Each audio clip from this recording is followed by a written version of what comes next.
vibro dentro. El musical Hoy no me puedo levantar llega al Teatro Principal de Valencia.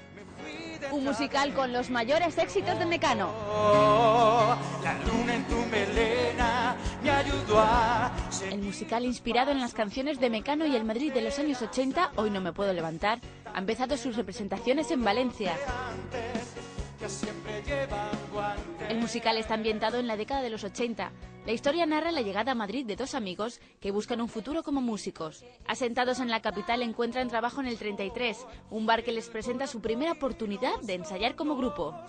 Bueno, mi papel es el de Anselmo, soy el dueño del bar donde, digamos, pasa gran parte de la acción, del desarrollo del espectáculo, donde los chicos van a recabar, son los protagonistas, vienen a recabar al bar, empiezan a trabajar ahí y tal, y yo soy un poco, pues, como el padrino de ellos.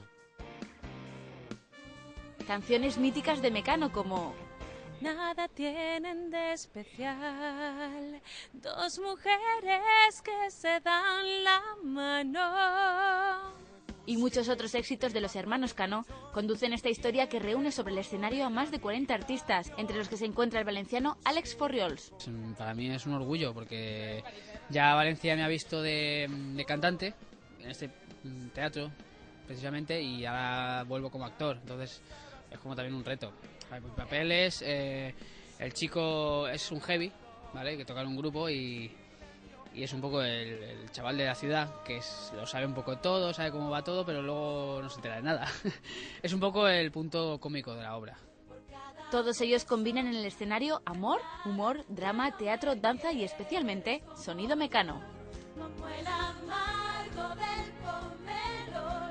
Como los 80, Hoy no me puedo levantar es un musical optimista, esperanzado y lúdico, un fiel reflejo de la alegría y las ganas de vivir que caracterizaron la época en que se ambienta.